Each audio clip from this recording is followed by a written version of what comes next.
आज ये दूसरा दिन था जब हमारे वहाँ इतनी खिली खिली सी धूप आई थी। धूप तो आ गई थी पर असली इंतजार था पानी का, जो अभी तक नहीं आया। आज ये हमारा चौथा दिन था जब हमारे वहाँ पानी नहीं आया था। पानी की इतनी दिक्कत तो मैंने क्वार्टर्स लाइफ में क्या पूरी लाइफ में फर्स्ट टाइम देखी। पानी के अभाव में ही मैंने शुरू कर दी थी आज की दिनचर्या। आज मैंने नाश्ते में बनाया था भिंडी की सब्जी और रोटी। तो खाना बनाने का नहीं, इन बर्तनों को धोने का था, वो भी बिना पानी के। अभी मैंने काम करना शुरू ही किया था कि हमारे वहाँ आ गई थी सब्जी वाली। मेरे जाने तक तो लगभग वहाँ सारी सब्जियां बिकी गई थी, बस मेरे हाथ पड़ी जो लौकी और थोड़ी सी हरी मिर्ची। इसके बाद घर के अंदर के सारे काम निपटाकर मैं चली थी बेटे के कपड़े धोने बाहर, जहां हमने पानी स्टोर करके रखा था। ये पानी का स्टोरेज किया था हमने एक पुराने से सिंटेक्स में, जो हमारी जैसी किसी आर्मी फैमिली ने यहाँ यूज करने के बाद इसको पोस्टिंग आउट के बाद छोड़ दिया था। ये पानी इतना साफ तो नहीं था कि हम इससे बर्तन धो सके या नहा सके। हाँ, कपड़े तो धुले ही जा सकते हैं क्योंकि हमारे पास कोई ऑप्शन भी नहीं है। कपड़े धोने के बाद मैंने इसको मशीन में डाल दिए थे ड्राई करने के लिए। तब तक मैंने इस फौजी साहब के लिए बना दी थी गर्मा गर्म सी चाय देने के बाद मेरे कपड़े भी हो गए थे मशीन में ड्राई और मैं चल दी थी बाहर इनको सुखाने के लिए धूप में,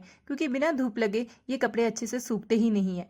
जैसे ही अंदर आई तो यहाँ मेरा बेटा भी जग गया था। बच्चे बड़ों को कितना कॉपी करते हैं। मुझे बिंदी लगाता हुआ देख आज इसने भी अपने माथे में लगा ली थी बिंदी। दिन में खाना खाने के बाद आज शाम को हम खाने जा रहे थे मक्का, जिसके लिए मैंने मक्के को अच्छे से छीलकर उनको आधे पीस में कट करके कुकर में पानी डालकर और थोड़ा सा नमक डाल के सीटी लगा दी थी। इसके बाद मैं चल दी थी सीधे अपनी बालकनी में। यहाँ जाकर देखा तो यहाँ तो हो रहा था पानी का जुगाड़। दरअसल हमारे क्वार्टर के नीचे रह रही फैमिली अभी गई है अपने घर और मेरी पड़ोसनी वहां से पाइप लगा के भर रही थी अपनी अपनी बाल्टियों में पानी, क्योंकि पानी के बिना तो सबकी हालत हो रखी है बहुत ज्यादा खराब। तो मैं कहाँ पीछे रहती, पानी देख के तो मेरी भी लाल टपक गई थी। पर पहले मैंने अपने बेटे को करा एंगेज, क्योंकि ये भी आ जाता मेरे साथ पीछे पीछे। इसके बाद पकड़ ली थी मैंने अपनी 2 बाल्टियां और भरने लग गई थी। वैसे आजकल हम लोगों के डिस्कशन का टॉपिक होता है पानी। पानी कहाँ से आएगा, पानी कब आएगा। बताऊं तो पानी की इंपॉर्टेंस अब समझ में आ रही थी। क्यों कहा जाता है सेव वाटर, जल ही जीवन है। अरे जल ही जीवन नहीं, जल तो खाना पीना नहाना धोना सब कुछ ही है। समय गवाए मैं अपने बेटे को लेकर आ गई थी बाहर, उसे खिलाने और घुमाने के लिए। हो रही बारिश के कारण वो तो बाहर ही नहीं आ पा रहा था